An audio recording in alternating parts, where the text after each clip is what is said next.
Juventus kembali memenangkan partai lanjutan dari Serie A kemarin melawan Cagliari, di mana Juventus berhasil meraih 5 kemenangan berturut-turut nih, ya kan? Dengan asuhan dari tim Allegri, walaupun menangnya nggak terlalu banyak, tipis-tipis saja, tetapi ini merupakan hasil yang positif nih bagi Juventus untuk sementara ini memuncaki klasemen Serie A Liga Italia. Baik, kawan-kawan, kita akan bahas materi dari Suara Juventini kali ini, di mana gua yang akan kembali untuk mengisi materi kali ini.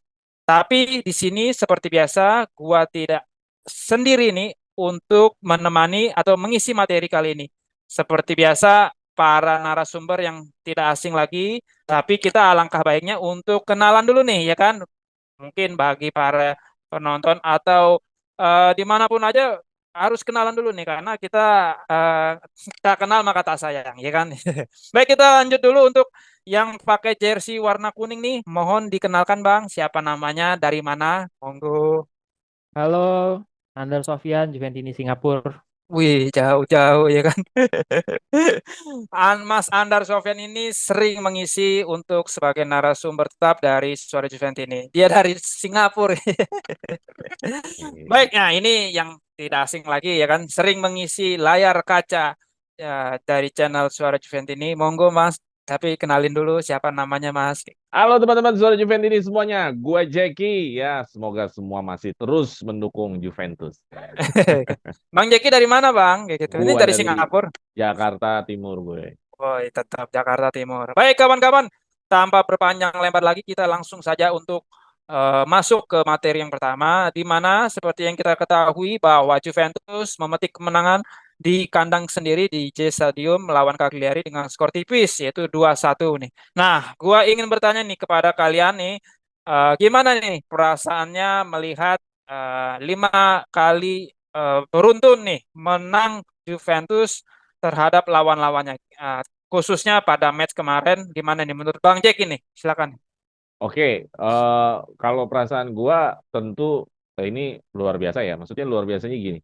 5 kali beruntun ini mudah-mudahan terus akan menjadi tren yang positif. Artinya sudah kebentuk harusnya ya, sudah kebentuk tren yang apa namanya jiwa lo spiritonya, jiwa grintanya, jiwa yang iya lu kalau udah bermain Juventus berarti artinya lu harus menang, bukan siap menang. Kalau siap menang kan berarti siap kalah. Kalau harus menang nggak ada kata kalah gitu. Lu harus menang gitu. Dan itu yang membuktikan bahwa pemain-pemain udah lima game dan dalam 5 game itu juga nggak semuanya game kecil loh. Ada game Milan sama game Fiorentina yang ya kita tahu lah waktu game Fiorentina justru kita nggak berkembang sama sekali. Lawan Milan juga kita sering keserang juga, tapi kita masih masih mendapatkan 3 poin, yaitu dengan asumsi atau dengan gayanya Allegri lah yang Iya. masih dikritik atau masih dihujat para Juventini. Tapi Allegri sendiri ya melaksanakan sebagai tugasnya, yaitu pelatih yang memberikan kemenangan kepada tim yang dia pimpin. Jadi Hmm. kalau perasaan gue ya memang seharusnya Juventus harus menang terus gitu, karena itulah Juventus gitu loh. Bahwa Juventus levelnya level elit, levelnya level raksasa. Hmm. Media-media siapapun juga nggak akan ada yang memberitakan kalau Juventus Hmm. itu tim mediocre. Bukti tim raksasa itu ya memang harus seperti ini. Dan gue senang bahwa Juventus ada di tren positif. Tapi mudah-mudahan nggak kayak musim kemarin, kita sempat beberapa kali kemenangan terus, tahu-taunya dibantai waktu itu lawan Napoli. Nah mudah-mudahan ini tidak terjadi ya. Walaupun nanti setelah dari ini kan ada game yang namanya lawan Merda ya, Derby di Italia ya. Oh iya. Bukan anti klimaks, jadi tetap tren positif. Jadi artinya gue senang Juventus kembali lagi, walaupun hanya sekedar 5 match, tapi buat gue itu penting sekali lah. Berturut-turut itu penting sekali. Pasti suasana ruang ganti juga akan lebih positif, lebih bersemangat, lebih punya jiwa. Gue kalau nggak salah gue dengar komentarnya dari Skesni apa dari siapa bahwa yang pemain yang dianggap penting itu bukan hanya yang ada di lapangan, tapi sampai pemain yang ada di cadangan, even dia main cuma menit sedikit, semua dirasa penting. Nah kalau Skesni memang mengatakan seperti itu, bagus ya, berarti ruang ganti suasananya semua saling mendukung, jadi nggak ada Hmm. yang perannya kecil, nggak ada yang perannya besar, semua demi Juventus bisa melaju terus dalam kemenangan, gitu sih. Oke, baik. Berarti dengan kata lain, dengan kemenangan ini bisa memberikan spirit atau semangat tambahan ya untuk apa ke depannya gitu ya Bang Oh ya, Jeki ya. tentu, tentu. Tanpa kemenangan, ya tim ini bukan Juventus. Oke, baik. Baik, kalau untuk Bang Andar Sofyan bagaimana nih melihat pertandingan kemarin? Senang apa masih kurang senang kah melihat taktik dari Allegri ya walaupun kita menangnya semprit-semprit ya kan, beda tipis-tipis ya kan. Gimana nih menurut Bang Andar nih? Monggo silakan. Ya, apa ya kata-katanya adalah batu banget gitu ya. Juventus tuh rock solid, rock and roll banget gitu. Pokoknya gue ngerasa di setiap pekan sih hampir sama ya. Jadi 7 pertandingan terakhir kita tuh berhasil ngumpulin poin 19 6 kali menang, 1 kali draw. Artinya kita nggak pernah kalah di 7 pertandingan terakhir. Em, dan polanya gue rasa udah kebentuk ya. Maksudnya kalau timnya Allegri, timnya Juventus di musim ini tuh lebih kebayang dibanding musim lalu. Lo bisa lah main tebak-tebakannya nih bakal turun siapa. Lebih stabil, lebih jadi tim si musim ini. Dan itu terbukti di 7 pertandingan terakhir ini gitu. Dimana ya nggak kebobolan atau sedikit kebobolan, ngegolin juga sedikit. Bener-bener ya udah ini rock and rollnya Juventus musim ini ya kayak begini gitu. Ya berapapun golnya it's 3 points ya Hmm. ya menyenangkan buat gue gitu karena ini kan kompetisi sifatnya maraton, semakin banyak poin yang bisa lo kumpulin di perjalanan ya itu berarti gitu. Lebih banyak Cukup 3 poin otomatis ya lebih bagus dibanding lo lebih banyak 1 poin tapi menang pas pas menang misalnya gunung gede habis itu seri-seri ya buat apa juga gitu. Jadi buat gue sih ini udah rock and roll banget. Juve-nya tuh batu banget and roll. gitu. Rock and roll banget, batu banget, bisa bikinin tim lain frustasi. It's more than enough sih buat gue, udah cukup cukup membuat gue bahagia di hari-hari Juventus Day yang seminggu sekali ini. Kalau kata Bang Jeki minggu lalu, ini fun football ya kan, mainnya cuma seminggu sekali ya kan. Iya. Iyalah fun football lah seminggu sekali. Oke, gua balik lagi ke Bang Jeki nih. Gimana menurut Bang Jeki taktik permainan semalam nih yang ditampilkan oleh Allegri? Karena kita ngelihat babak pertama itu benar-benar monoton, ada beberapa peluang cuma ya mungkin sekali ya kan. Dan yang gua miris kalau gua pribadi, striker-striker kita ini udah lama nggak cetak gol nih ya kan. Apalagi di situ ada Kanjeng ya kan, Kanjeng Moisken ya kan, terus Chiesa juga masih belum bisa menunjukkan tren positifnya mencetak gol. Malah yang golin itu para defendernya ya kan, dari sundulan maupun scrimmage seperti biasa. Juventus kalau nggak kemelut ya nggak gol ya kan. Menurut Bang Jack ini bagaimana nih melihat taktik pertandingan semalam nih? Walaupun kita kemarin akhirnya nggak clean sheet juga ya, ada kebobolan juga 1 gol dari Cagliari. Monggo silakan Bang Jeki. Oke, gue mengatakan bahwa senjata rahasia kita itu bukan figur pemain yang memberikan perbedaan atau taktik yang menjadi ciri khas, misalkan tiki taka atau apalah. Tapi senjata rahasia kita adalah kemelut atau bola-bola mati. Sering sekali ya bola mati atau gol-gol kemelut menjadi penentu kemenangan Juventus. Nah, kalau bicara pertandingan tadi malam, masih jauh lah dari kata ideal. Walaupun menurut Allegri itu ideal ya. Jadi kacamatanya mau kacamata siapa? Kalau kacamata fans umumnya bilang, wah nggak ideal nih. Idealnya mungkin kacamata fans maunya ya klub-klub lain gitu.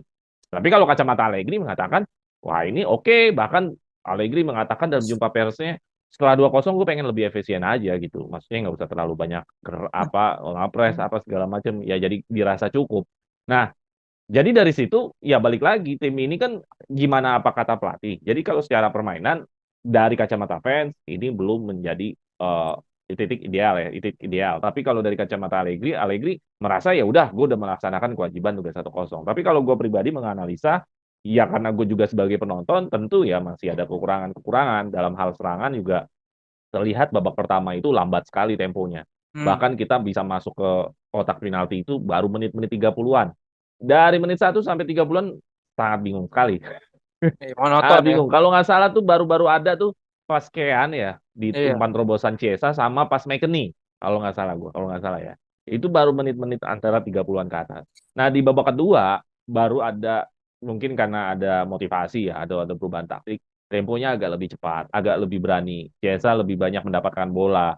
Jadi artinya lebih hidup memang di babak kedua. Jadi permainan di babak satu itu ya jauh lah dari kata ideal dalam arti kata ideal di sini ya mungkin yang diharapkan oleh fans ya. Hmm. Tapi bagusnya adalah babak dua masih ada perbedaan, itu yang paling penting. Perbedaan-perbedaan mengenai bagaimana peluangnya akan lebih banyak. Ciesa kan beberapa kali tuh di awal-awal menit dapat shoot dari luar kotak penalti dan itu nggak terjadi di babak pertama, benar nggak? Betul, Itu terjadi betul sekali. itu terjadi di babak kedua. Dan Kostic lebih banyak crossingnya, ya memang keahlian Kostic main crossingnya situ. Dan mungkin nanti kita ngomongin pemain ya, dari sisi pemain ada kekurangan dan ada kelebihan. Dan jelas ya bahwa permainan ini kan sebenarnya Allegri selalu bilang ya, nyawa tim ini ada di Rabiot. Allegri selalu mengatakan Rabiot tulang punggung dari Juventus selain Locatelli. Jadi memang kita melihat bahwa tanpa ada Rabiot ada sesuatu yang mungkin berbeda. Kurang, iya. Bahwa ada sesuatu yang berbeda. Jadi ibarat lo makan mungkin kurang sayurnya ya. Gitu, kurang sayurnya. Ya itu tadi, kalau dari secara permainan tidak menggambarkan bahwa ini tim sudah punya ciri khas dari sebuah taktik. Mungkin ciri khasnya ya memang kita kuat dalam hal yang bertahan. Bahwa Gatti, Rugani, dan Bremer tidak banyak melakukan kesalahan dan secara apa namanya build up-nya pun juga lebih lebih apa namanya lebih smooth dan tidak terlalu banyak blunder atau tergesa-gesa yang gua khawatirkan kayak sebelum-sebelumnya kan sering banget tergesa-gesa. Jadi overall sih sebenarnya di kacamata Allegri pertandingan ini Allegri senang-senang aja sih. Udah mendapatkan 3 poin. Walaupun jauh dari kata harapan ideal ya. Walaupun ideal itu ukurannya tentu sangat banyak. Tapi buat gue ya udahlah yang penting menang dulu deh. Ujung-ujungnya ya udahlah yang penting menang. Oke, gitu aja paling Rob. Oke, baik kalau gitu. Dari Bang Andar sendiri ini sedikit saja mengenai jalan pertandingan taktiknya bagaimana. Karena satu hal lagi yang aneh kemarin kayaknya Cambiaso ditaruh di sebelah kanan ya, kalau nggak salah ya. Hmm, Iya kan? Yes. iya Kan? benar. Nah, itu kan mungkin ada sedikit perbedaan yang diterapkan oleh Allegri yang di mana Cambiaso itu biasanya di posisi kiri kan. Apakah Iya. di sini mungkin melihat situasi keadaan kondisi pemainnya itu sendiri yang masih belum ready kah si Weah itu? Nah, ini menurut Bang Andar nih bagaimana nih melihat jalan pertandingan kemarin taktiknya? Apakah sependapat dengan Bang Jeki? Apakah punya opini tersendiri? Silakan Bang Andar. Yes. Ya memang tim yang akhirnya berlayar bersama Allegri nggak ditinggalin di Mercato tuh pemain-pemain yang memang bisa main di banyak posisi gitu. Dan Hmm. salah satu menurut gue yang menyelamatkan Cambiaso gitu mendapatkan waktu lebih banyak dibanding Ealing Junior misalnya ya karena dia memang punya atribut di sisi kanan dia mampu untuk bermain di sisi kanan. Hampir sama kenapa kalau kita tanya kenapa MDS misalnya dipertahankan ya karena dia bisa main di kiri dan kanan gitu Hmm. dan itu sebabnya juga ketika kita cuma punya Timo Weah, kenapa kemudian kita tidak mencari backupnya ya karena kita backupnya ada di Cambiaso dan di McKennie gitu. Bahkan McKennie juga main di posisi kanan gitu kan. Jadi memang memang timnya Allegri ini dia percaya sama pemain yang siap ditempatkan di mana saja, siap melayani dan bekerja untuk Allegri kapanpun dan di posisi manapun gitu. Em, Memang PR utamanya tim ini sih striker ya. Maksudnya Hmm. gue tidak bukan membahas soal kita ngegolinnya sedikit atau banyak di satu pertandingan, tapi siapa pencetak golnya gitu. Kalau kita lihat di 7 pertandingan terakhir yang kita menang 6 kali 1 kali seri, kita tuh mencetak 8 gol. Dari 8 gol itu em, cuma cuma milik yang skor 2. Jadi cuma ada satu striker yang ngegolin dan itu golnya cuma 2. 6 gol lainnya tuh ya pemain belakang gitu. Pemain belakang, main tengah, Cambiaso termasuk salah satunya. Miretti. Jadi Hmm. ya memang PR. Jadi Moisken, Chiesa dan Vlahovic ini di 7 game terakhir kontribusi golnya nggak ada. Which is sebenarnya tujuan atau eh, apa namanya yang diharapkan dari seorang striker kan golnya gitu. Hmm. Bukan kontribusinya di lapangan yang lain-lain tapi golnya dan memang itu masih jadi isu sih. Dari 4 striker kita ini cuma satu yang mampu golin. Itu aja sih sebenarnya bukan soal permainannya, bukan soal skornya, tapi kita punya masalah di penyelesaian akhir. Ini striker. Itu kalau dari gue. Oke, berarti mungkin gak ya si Guintoli ini malah jadinya nyarinya malah striker nanti di winter nih ya kan? Mungkin bisa jadi kayak gitu kali Bang ya? Ya Nggak menutup kemungkinan, iya, nggak di menutup winter kan kemungkinan emang harusnya Lukaku. striker yang bisa Summer, goal sorry, getter. sorry. Di summer kemarin kan harusnya Lukaku. Kita Oh iya. kemarin mencak-mencak lo pada, malah Lukaku yang sering golin. Ya memang memang sebenarnya bisa jadi ya memang kita dari kemarin udah sadar gitu ada masalah di depan soal fitness level dan lain-lain kan. Oke, baik kalau gitu. Baik, gua lanjut aja untuk materi yang kedua. Gua menyiapkan di mana sedikit nih fun fact. Kemarin pada match Juventus melawan Cagliari, di situ Locatelli menjadi kapten, ya kan? Di sini cukup mengejutkan apakah ini eh, efek domino setelah dirinya itu diperpanjang kontrak oleh manajemen Juventus hingga 2028 ya kalau nggak salah. Eh, dan pada match kemarin menjadi kapten. Di sini gue melihat ada beberapa pemain yang senior malah tidak dipilih menjadi kapten. Nah, apa yang terjadi dengan Locatelli ini? Apakah manajemen ini sudah banget mempercayakan ban kapten selain Danilo juga ya kan yang masih cedera? Menurut Bang Jack ini gimana nih? Apakah ini dikasih kontrak baru ya kan? Kalau di Indonesia PKWT baru nih ya kan? Nah, itu diberikan kontrak baru langsung dijadiin kapten nih. Gimana menurut Bang Jack ini? Ya, gue merasa pemilihan kapten ini bukan dalam arti kata mencari seorang leader ya, tapi lebih kepada memang lu disemangatin lah sama Juventus, lu udah dapat kontrak baru, ya udah nih sekalian lu dapat kapten. Karena kalau misalkan mencari seorang leadership, Hmm. leadership di sini kan terkadang kan kita bicara jam terbang, kita bicara pengalaman, kita bicara terkadang ada senioritas di sana. Nah ya udah, dia udah melewati siapa aja tuh. Dia udah melewati Szczesny, dia lewatin Rugani, dia ngelewatin Chiesa. Chiesa aja setahu gue belum pernah dijadiin kapten sama Juventus. Dia ngelewatin McKennie. McKennie masih senioran McKennie tahu. Dibanding Locatelli. McKennie itu gabung era Pirlo. Tapi kalau mau dihitungnya setelah habis peminjaman, iya dia jadi junior lagi sih. Jadi Iya, kalau iya, mau, iya. mau ngitungnya dari mana nih? Kalau dia dari awal pertama kali datang, McKennie lebih senior dibanding Locatelli. Jadi menurut gua bukan mencari sosok leadernya dulu, tapi memang apa namanya mau ini ya, mau memberikan motivasi lebih buat Locatelli karena Locatelli dianggap pemain penting di era Allegri ini. Jadi ada motivasi lebih sih. Tapi kalau untuk masalah leadership, gua rasa seorang kapten itu kan dia harus berani negor ya, harus berani membawa timnya itu confirm di lapangan, mengerti apa yang diinginkan pelatih ya. Ya gue nggak ngerti deh apakah Locatelli, gue nggak kebayang sih kalau Locatelli negor Chiesa misalnya. That's why digunakan senioritas kan gunanya gitu. Lu bisa negor kalau misalkan Chiesa lagi main. Ayo dong fokus dong semangat dong.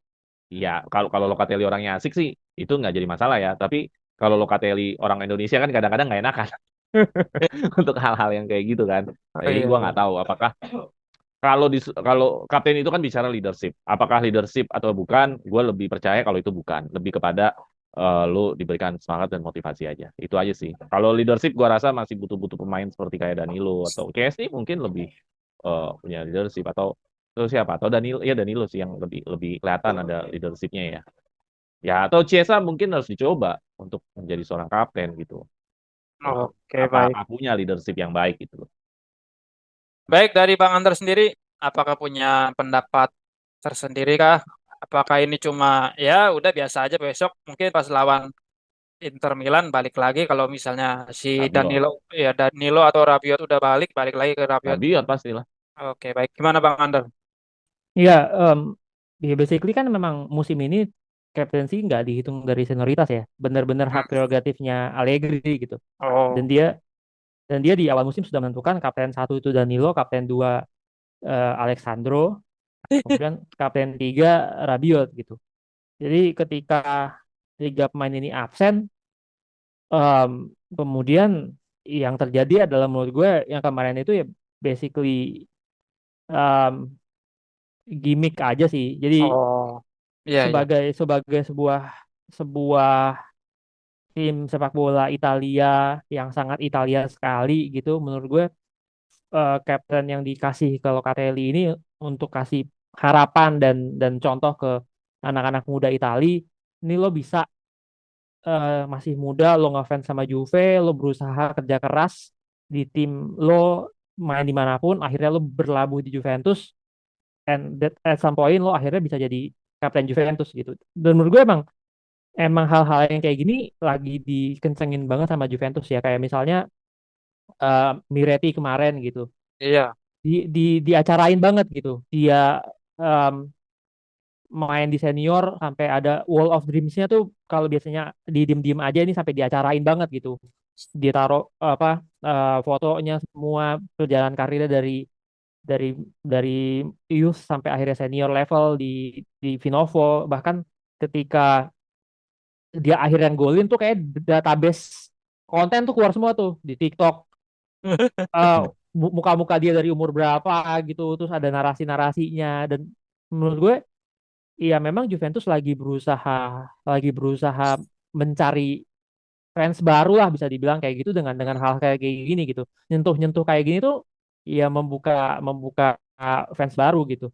Em, Gimmick-gimmick kayak gini emang penting sih di showbiz ya, hitungannya kan sekarang emang udah entertainment gitu. Iya, Kalau iya, iya. kapten di lapangan kan sebenarnya tidak harus orang yang punya ban kapten, itu akan satu tim tuh akan kebentuk sendiri siapa kaptennya gitu. Tapi hal-hal kayak gini emang emang somehow emang lagi penting-pentingnya gitu. Makanya kita nggak aneh ngelihat Fajoli instead of dipecat malah dinaikin gajinya dan diperpanjang kontraknya, bahkan em, disupport segala hal yang berkaitan dengan Kecanduan. kecanduannya terhadap judi gitu. Dan Juventus juga kalau kita lihat di beberapa postingan terakhir kan ada podcast soal mental health yang diomongin sama Mattia Perin sama Linda Sembran kan. Jadi emang emang lagi inilah membuka diri ke generasi yang milenial, generasi Z dengan hal-hal gimmick-gimmick kayak gini, menurut gue ya mau nggak mau memang memang penting buat tim sebesar Juventus yang mewakili bukan hanya satu kota tapi sebuah nation gitu, sebuah negara itu Oke, sih. baik kalau gitu. Baik, mungkin ya kita lihatlah ya kan. Anggap aja ini pengalaman buat si Locatelli ya kan, karena kan baru pertama kali kan Ya, dia langsung betul. jadi kapten ya kan. Mudah-mudahan dia juga Ya bis. Derby d'Italia kan kabarnya Danilo belum jelas. Jadi bisa jadi Capitano Alexandro akan kembali Wih, memegang baton kapten setelah Rabiot aja lo lah, gue pengennya cedera Rabiot. 2 bulan. baiklah kita Capitano Alessandro. lanjut untuk materi selanjutnya. Gue menyiapkan di mana rating ya kan, rating pada match kemarin. Gue mengambil di salah satu eh, website di mana kalau melihat di sini eh, Rugani dan Bremer yang mencetak gol ini menjadi pemain yang terbaik versi kami dari tim editorial Suara Juventus ini. Menurut Bang Andar nih, apakah punya pilihan tersendiri kah? Apakah emang sudah sepantasnya si Rugani dan si Bremer ini menjadi pemain bintang pada match kemarin? Silakan Bang. Iya, kalau kalau gue sih 3 nama sih Bang Rocky. Bremer, Kostic sama McKennie yang Hmm, jadi backbone di pertandingan kemarin. hmm, Bremer, well, iya, batunya Juventus itu tadi, batu yang paling gedenya tuh Bremer gitu. hmm. Dia ngegolin tuh bonus lah, bonus karena dia berhasil menjadi, kalau orang bilangnya kayak CR7 flight dulu yang tinggi banget lawan Sampdoria Oh, itu, ini iya, kemarin iya. dia lakuin gitu. Dan itu bagaimanapun dua gol kita kan gak lepas dari nama kedua yang gue sebut tadi, Kostic gitu. Hmm, Asisnya memang gila-gilaan, bahkan kayaknya sama Bremer nih dia lumayan klop banget ya. Jadi kayak Bremer tuh udah golin 5 apa berapa, 3 diantaranya tuh golnya dari umpannya Kostic gitu, kayak udah klop hmm. banget nih. Satu lagi McKennie. McKennie somehow kemarin di lini tengah yang berani, katakanlah berani bawa bola dari tengah ke depan, membuka jalur penyerangan tuh justru McKennie sih menurut gue, dibanding Ini, misalnya Miretti yang justru kelihatan menghilang gitu. iya, Gue iya. McKennie lebih kayak oke, ini kayak lagi jual diri supaya naik naik gaji dan tambah kontrak apa gimana gitu kayaknya. Jadi 3 nama ini sih kalau kalau MVP-nya buat buat gue Bang Rocky. Oh Bremer, gitu. Kostic sama McKennie. Bremer, Kostic, sama Rugani. Oke. McKennie. Dan Memek nih ya. Menurut Bang Jack ini apakah sama? Apakah tetap dengan seperti pilihannya Bang Andar? Apakah punya tersendiri nih? Mungkin ya lu suka makaian ya kan, Pak Miretti kan? Silakan.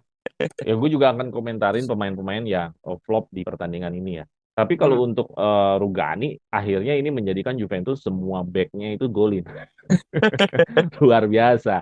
Jadi orang lain mencari back hanya untuk bertahan di Juventus, lu back itu pakai komplit bisa golin juga. Dan ini menjadi sinyal nih buat mencari back baru suatu saat nanti. Pasti pertanyaan pertama, lu bisa golin kagak? Karena back kita bisa golin semua nih, gitu. Jadi ini menjadi PR apa menjadi kelebihan baru dari Juventus yaitu backnya bisa golin. Tapi overall memang backnya kemarin bermain dengan bagus ya, tidak tergesa-gesa. Biasanya Bremer itu tergesa-gesa kalau dapat bola. Iya. Szczesny kasih bola ke Bremer, Bremer itu kayaknya eh, agak tergesa-gesa. Misalkan di pressing dia agak khawatir ya mungkin karena ini lawannya Cagliari, Bremer akan lebih percaya diri. Rugani mainnya masih sama smooth. Gatti yang kata orang mirip Chiellini ya bener memang ada ininya khasnya Chiellini. Khasnya Chiellini itu gua salah satunya bukan tentang tackle apa segala overlap. Chiellini itu paling sering overlap selain Barzagli ya. Kan di Juventus BBC itu kan yang overlap cuma dua, Barzagli dan Chiellini. Hmm. Bonucci biasanya ditaruh di tengah. Jadi Gatti itu sering banget overlap bawa bola ke depan, bawa bola ke depan, bawa bola ke depan. Dan itu Gatti lakukan itu, that's why ratingnya naik. Nah ini Kostic menarik sih. Kostic itu hanya dengan modal crossing dia bisa menjadi bintang di pertandingan kemarin ya. Iya. Ya modalnya memang crossing, cuman yang kan crossingnya berbuah gol. Biar gimana pun asis dari Kostic itu memang masih menjadi kualitas ya, menjadi khas. Ya ciri khasnya Juventus justru bukan di taktik tapi ada di ciri khas pemainnya. Salah satunya Kostic yang kirinya crossingnya gila banget itu crossing yang dari tendangan bebasnya kan itu kan ke Bremer kan Iya. Iya betul. bisa pas ke Bremer ya. Itu kan gila sih menurut gua. Nah, ini yang salahnya adalah kita terlalu maksain Cambiaso di kanan. Gua agak kurang ya. Kenapa nggak Iling Junior aja gitu? Kalau lu udah punya orang yang crossing, harusnya yang satu itu yang berbeda karakter lah. Harus masuk ke dalam kotak penalti lah. Kayak dulu kan Hmm. musim kemarin ada Kostic, ada Cuadrado. Itu dua karakter berbeda. Enak lihatnya. Sayang sekali Cambiaso itu nggak berani masuk dalam kotak penalti. Justru dia ke tengah, invert doang, ke depan area Hmm. kotak penalti. Dan itu tidak banyak berbuah apa-apa. Padahal kan kita butuhkan back sayap kan lakukan penetrasi, lu cut back. Atau lu lakukan crossing di dalam area kotak penalti yang peluang golnya lebih gede. Dan itu tidak terjadi sama Cambiaso, bener nggak? Iya iya iya. Makanya ada Cambiaso sayang banget. Apa karena dia model permainannya kayak gitu? Kalau kayak gitu mendingan dia di kiri aja gitu. Jadi gue ngeliatnya sayang banget Cambiaso ada di kanan kemarin. Dan Kian juga di sini nilainya kecil ya. Ciesa gue bisa maklumi dia kenapa bisa jadi nilainya gede. Karena di babak kedua memang Ciesa agak mendingan dibanding babak pertama. Di babak pertama Ciesa itu paling bagus cuma dapat umpan terobosan ke siapa ya? Iya. Ke Kean. Selebihnya nggak ada. Iya. Tapi di babak kedua gila. Shooting-shooting dari luar kotak penaltinya. Ada satu yang dia itu kan abis dari siapa tuh yang masuk dalam kotak penalti penetrasi terus tiba-tiba dia nyamber. Wah, gue pikir gol nggak jadi. Ada di momen babak dua, bener nggak? Iya. Nah, itu wajar dinilai gede. Kean kenapa jadi rendah? Ya karena gue pikir dia kebanyakan mondar-mandir doang ya. Lari-lari doang ya. Mondar-mandir, mondar-mandir. Bahkan dia ada kesempatan yang dia udah dapat sama kiper, dia keribetan sendiri sama bola. Balikin lagi kalau nggak salah. Keribetan sendiri dia sama bola. Nah, itu yang menjadi nilai ratingnya turun. Padahal dia menjadi eh, player of the month-nya Oktober. Oktober. Jadi tiba-tiba langsung flop di pertandingan ini. Nah, Miretti Oh. masih ya gua nggak ngerti lah. Miretti itu paling gampang jatuh ya. Entah itu disentuh, apa segala kontrolnya kayaknya kurang kuat ya. Mungkin dia harus belajar sama Locatelli ya. Locatelli ini kuat banget gitu loh ininya apa namanya eh kuda-kudanya gitu loh kontrol bolanya kuat banget nggak gampang jatuh gitu. Nah McKennie gue jelas ya McKennie tadi udah diceritain sama Mandar dia seorang carrier bola dia melakukan tugasnya Rabiot lu bawa bola dari belakang ke depan tengah ke depan karena untuk sebuah bola bisa nyampe ke depan kan ada bermacam-macam pilihan ya lu Hmm. bisa main passing kombinasi lu bisa direct langsung kasih ke depan atau lu bawa bola. Nah, pilihan-pilihannya kan seperti itu. Nah, Juventus biasanya lakukan pilihannya itu adalah kalau nggak direct, si Rabiot yang bawa. Seringan sih Rabiot. Direct juga ada. Seringan Rabiot. Nah, ini dilakukan sama McKennie. Jadi gue pikir ya, dalam setiap game selalu ada yang flop, selalu ada yang naik. Dan tapi gue berharap nanti lawan Merda nggak ada yang flop. Semuanya bermain hijau semua. Wih, kayak main PS ya. Iya. Nah, kalau cadangannya pun juga nggak terlalu banyak kelihatan ya dari Vlahovic segala. Ada Iya. Vlahovic sih lumayan ya, masih agak lumayan lah dibanding Kean sih menurut gua ya. Lagi lebih lumayan dibanding Kean. Kean flop bener sih menurut gua tadi malam. Oke, baik. Gua mau bertanya sedikit. Ini kan si Kostic ini sekarang menjadi ujung tombaknya Juventus eh, dari sisi pengirim assist ya kan. Dibandingkan dengan dulu di Eintracht Frankfurt dia juga sering cetak gol. Nah, giliran di sini nih jadi jarang nih cetak gol. Apakah ini dia masih belum bisa beradaptasi di musim keduanya di Juventus? Apakah si Kostic ini nggak cocok nih dengan posisi yang diterapkan oleh Allegri? Sedikit saja nih menurut Bang Andar gimana? Iya, kayaknya memang by choice ya. Maksudnya tugasnya dia emang emang breaker dengan pokoknya lempar asis berharap ada yang ngegolin gitu. Karena kan kita memang punya kelebihan di tinggi badan ya, tim kita nih Oh, average tinggi badannya lumayan. Jadi yang menurut gue sih itu by choice ya, by hmm. tactical emang di expect-nya dia lebih ke assist maker dibanding jadi goal getter sih.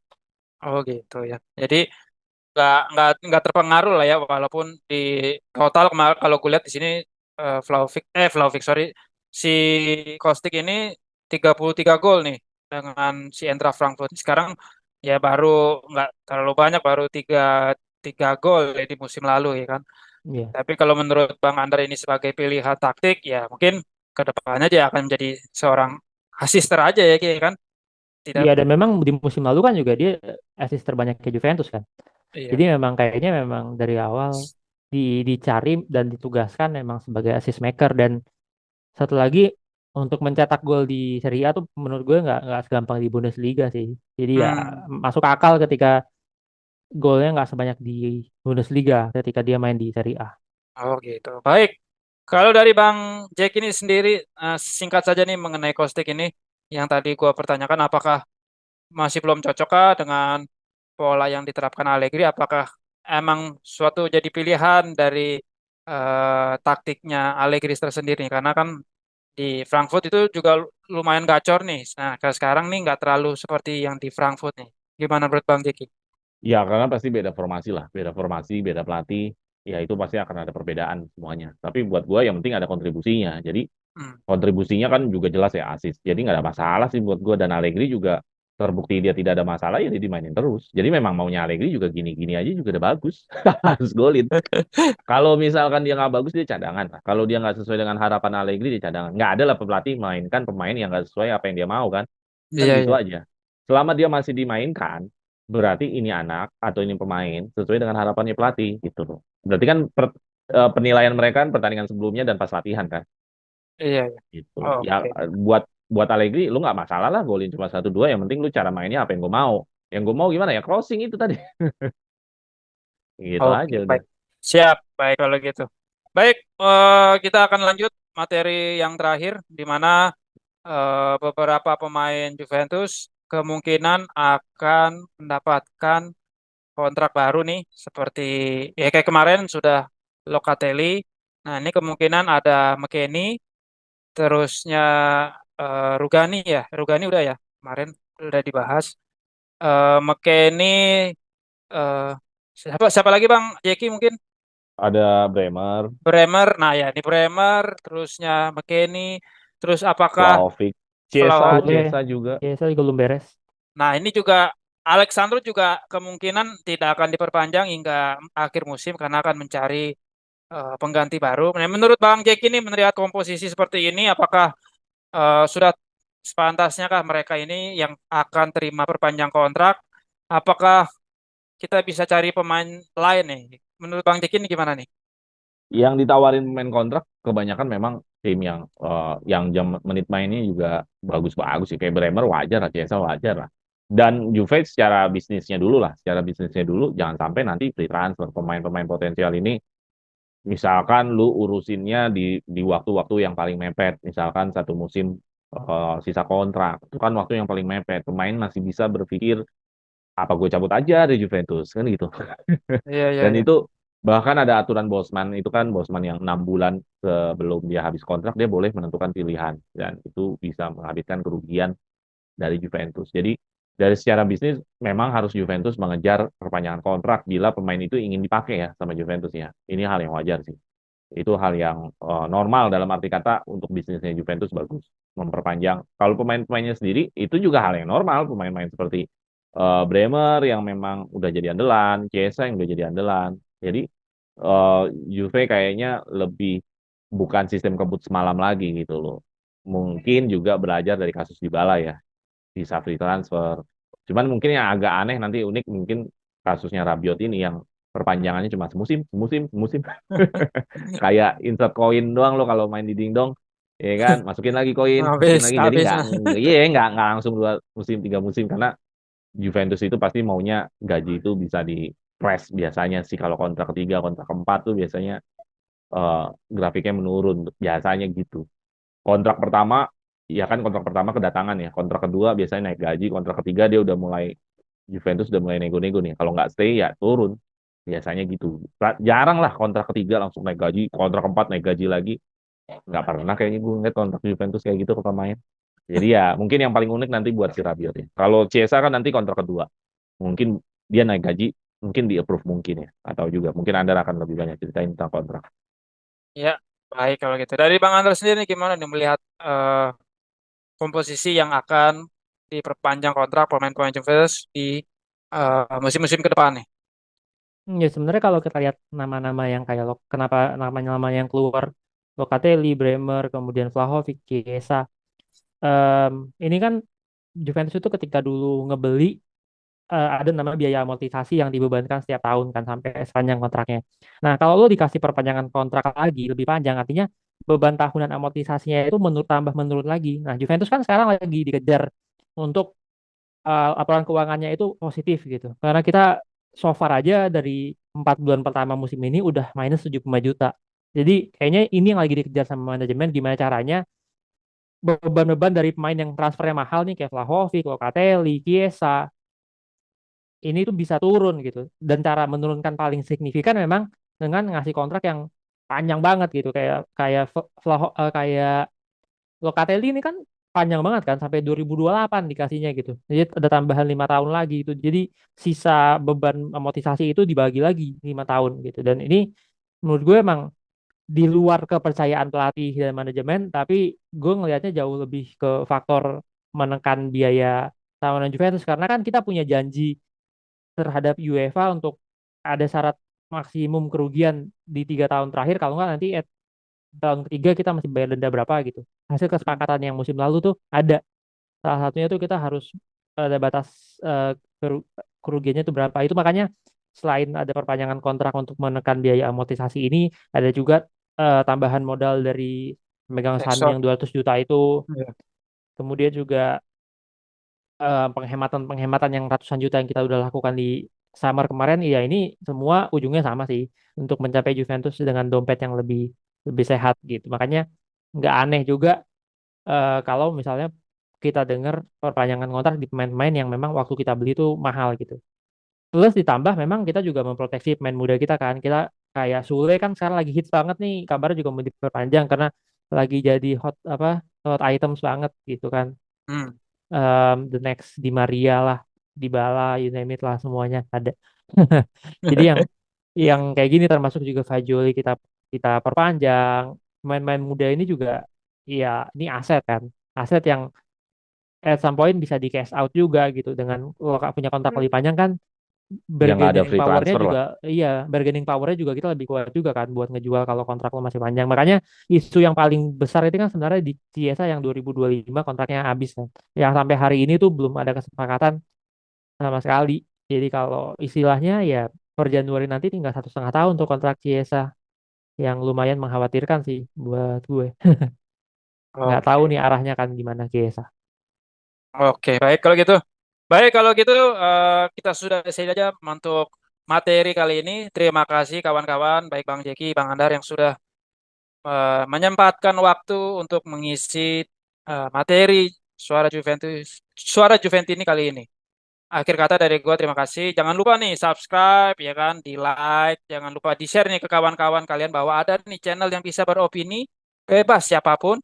Kita bisa ikut di dalam partisipasi seperti kita Elin. Ada di deskripsi situ ada nama gua ya kan, ada nomor telepon gua. Monggo silakan telepon aja ya kan, atau enggak WA kali aja ya kan, bisa pinjam 100 dulu ya kan.